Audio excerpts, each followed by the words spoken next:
So friends, welcome back to my YouTube channel the Indian tutor. So हम इस channel पे JEE की physics की प्लेलिस्ट में 6th वीडियो की बात करने वाले हैं। जेई की फिजिक्स प्लेलिस्ट की 6th वीडियो है और इस प्लेलिस्ट में मैं completely lecture to lecture each and every topic explain करूंगा फिजिक्स का, जो हमारे जेई के सिलेबस में आता है।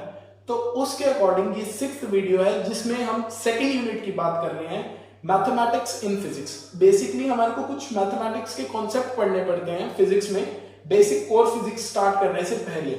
तो उसका ये पार्ट 4th है। इसके फर्स्ट पार्ट में मैंने ट्रिगोनोमेट्री की बात की थी, सेकंड में ग्राफ्स की, थर्ड में डिफरेंशिएशन की, एंड ये 4th पार्ट है स्लोप। स्लोप बहुत इंपॉर्टेंट हो जाता है जब भी हम किसी भी क्वेश्चन को ग्राफिकली सॉल्व करने की कोशिश करते हैं, तो स्लोप बहुत क्रूशियल पार्ट होता है हमारा उस प्रॉब्लम को सॉल्व करने में।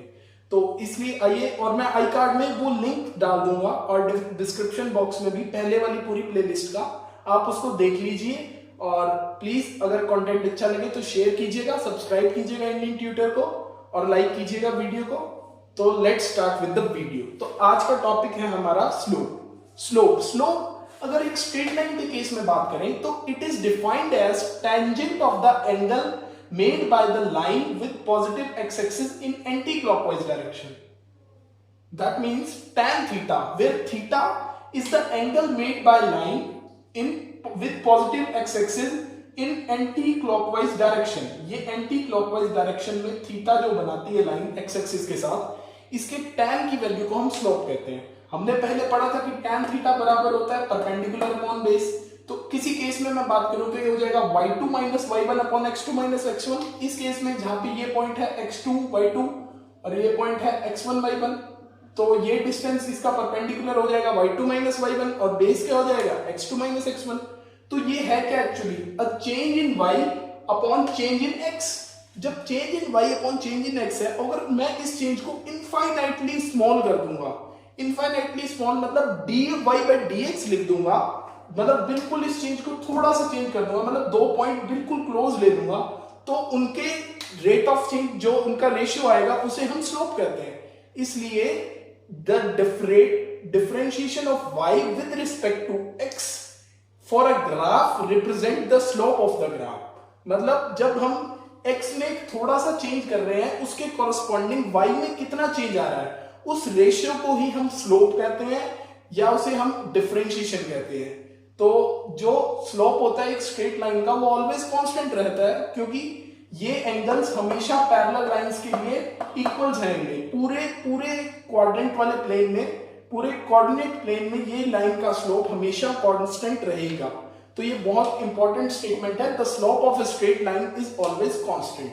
अब हम इसमें कुछ केसेस की बात करते हैं। एक्चुअली में स्लोप है तो tan थीटा, तो हम बात करते हैं अगर थीटा एक्यूट होगा, एक्यूट मतलब 90 डिग्री से छोटा होगा, तो हमारा स्लोप आएगा पॉजिटिव। उसका रीजन है, कल हमने एक मैजिक लाइन और डेड लाइन का कॉन्सेप्ट पढ़ा था, वो आप प्रीवियस वीडियो में जाके देख लीजिएगा। अगर आपने नहीं देखी, मैं आई कार्ड में लिंक डाल दूंगा।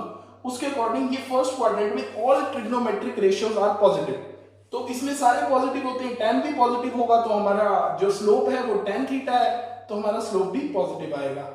नेक्स्ट केस की बात करें, अगर ये थीटा हो गया obtuse means theta greater than 90 degree. Theta अगर 90 डिग्री से बड़ा होगा तो ये सेकंड क्वाड्रेंट में आ जाएगा। सेकंड क्वाड्रेंट में हमने कल पढ़ा था कि साइन सिर्फ पॉजिटिव होता है, साइन पॉजिटिव होता है तो tan थीटा नेगेटिव आएगा, tan थीटा नेगेटिव आएगा तो हमारा स्लोप नेगेटिव आएगा। अब हम बात करते हैं थर्ड केस की। अगर लाइन पैरेलल हो जाए x एक्सिस के, तो हमारा थीटा क्या बना रही है वो x एक्सिस के साथ 0, क्योंकि पैरेलल लाइंस के बीच में एंगल क्या होता है 0 डिग्री।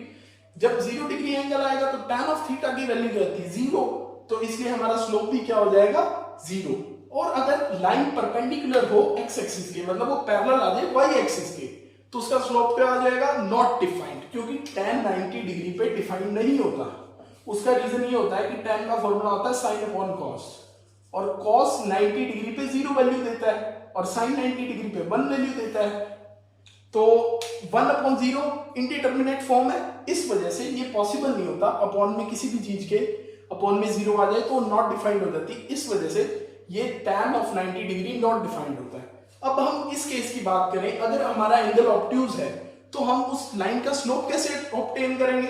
उस लाइन का स्लोप ऑब्टेन करने के लिए हमारे को कुछ नहीं करना, ये यहाँ पे लिखा है मैंने कि इधर वाला एंगल हमारा अल्फा हो जाएगा अगर उधर वाला थीटा है तो, और एक स्ट्रेट लाइन में एंगल के सम की प्रॉपर्टी होती है कि दोनों एंगल का सम 180 होता है, तो मैं थीटा को लिख सकता हूँ 180 माइनस अल्फा लिख सकता हूँ। और 180 कल में हमने मैजिक लाइन और डेड लाइन के कॉन्सेप्ट से लिखा था कि tan 180 माइनस अल्फा क्या आएगा, माइनस ऑफ tan अल्फा। तो इस वे में हम इस एंगल से हम अपनी लाइन का स्लोप डिटरमाइन कर सकते हैं। तो तब तक आप ये नोट कीजिए, तब तक मैं नेक्स्ट कॉन्सेप्ट पे मूव करता हूं। हमारे जो कुछ रिजल्ट्स हमने इससे ऑब्टेन किए हैं पहले वो नोट करेंगे, तो आप प्लीज नोट कीजिए।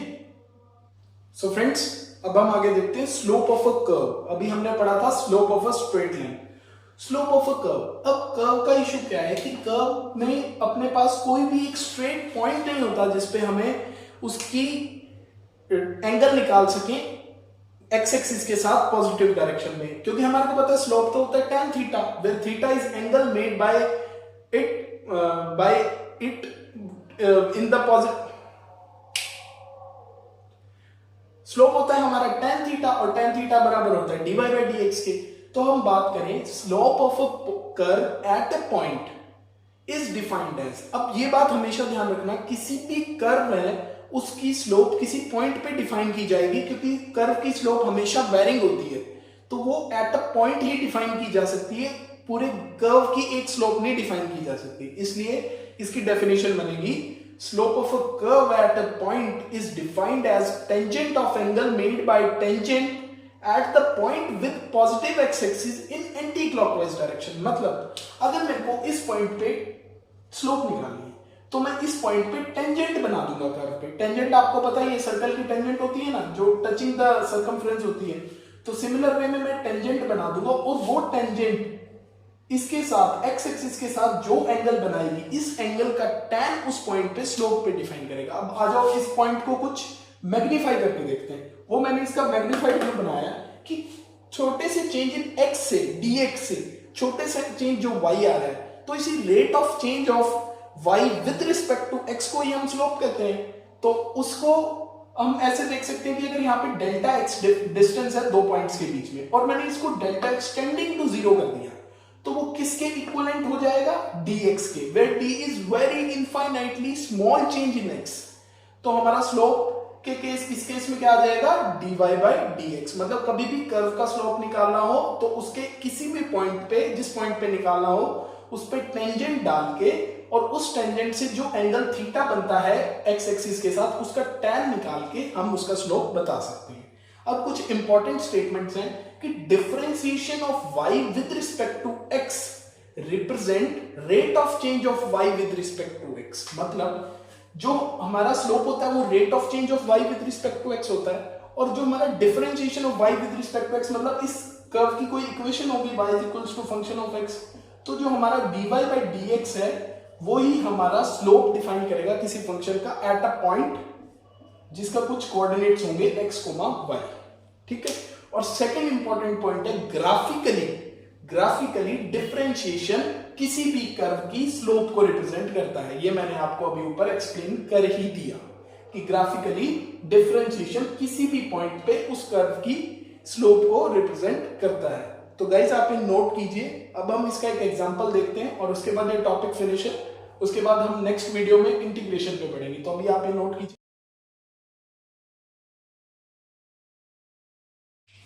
सो फ्रेंड्स, हम इस वीडियो के लास्ट पार्ट की तरफ मूव करते हैं। एग्जांपल जो अभी हमने किया कि slope of a curve at a point, उसका हम एग्जांपल देखते हैं। हमारे को गिवन है ये इक्वेशंस का ग्रुप कि y x के बराबर है x less than equal to 0 पे, x स्क्वायर के बराबर है जब x 0 से 2 के बीच में है, और 4 के बराबर है जब x 2 से 5 के बीच में है। तो हम इसका ग्राफ ड्रॉ कर लेते हैं। इसका ग्राफ क्या आएगा, पहले तो y is equals to x line आएगी 0 से पहले, फिर y is equals to x square parabola बनेगा 2 तक, और 2 से लेकर 5 तक ये स्ट्रेट लाइन बनेगी जिसकी वैल्यू होगी y इक्वल्स टू 4। अब हमारे को कहा है कि पॉइंट्स पे स्लोप बताइए, पॉइंट्स पे स्लोप बताइए। तो उसने फर्स्ट पॉइंट दिया x इक्वल टू -1 पे स्लोप बताओ। x इक्वल टू -1 इस रेंज में आ रहा है, तो y बराबर x है हमारा फंक्शन, तो हमारा dy बाई dx क्या आ गया 1। तो हमारा x इक्वल टू -1 पे स्लोप क्या हो जाएगा 1। नेक्स्ट पॉइंट उसने पूछा x equal to 4, x equal to 4 पे क्या पॉइंट लाइन बन रही है हमारी, स्ट्रेट लाइन बन रही है पैरेलल टू y एक्सिस, तो हमारा dy बाई dx क्या आ जाएगा 0। इसको हम यहां से देख सकते हैं कि उस टाइम पे y कांस्टेंट है और कांस्टेंट का डिफरेंशिएशन क्या होता है 0, तो हमारा second x equal to 4 point पे आ जाएगा स्लोप 0। अब वो पूछता है x इक्वल टू 2 पे, x इक्वल टू 2 का पॉइंट ये अब हमें क्या पढ़ा था कि पॉइंट पे टेंजेंट बनानी है। टेंजेंट क्या होती है, जो उस पॉइंट पे उस ग्राफ को टच करके निकल जाए। अब आप ये ध्यान से देखना, ये किंक है और किंक पे इनफाइनाइटली टेंजेंट्स पॉसिबल है, किंक और बाउंड्री पॉइंट्स पे। कैसे मैं बना के दिखाता हूँ, एक टेंजेंट ये बना सकता हूँ, एक ये बना सकता हूँ, एक ये बना सकता हूँ, एक ये बना सकता हूँ, कितनी मर्जी इनफाइनाइट टेंजेंट्स अपने ड्रॉ कर सकते हैं। तो इसलिए एक बहुत इंपॉर्टेंट रिजल्ट निकल के आता है कि slope of a curve is not defined at a kink और एट बाउंड्री पॉइंट्स।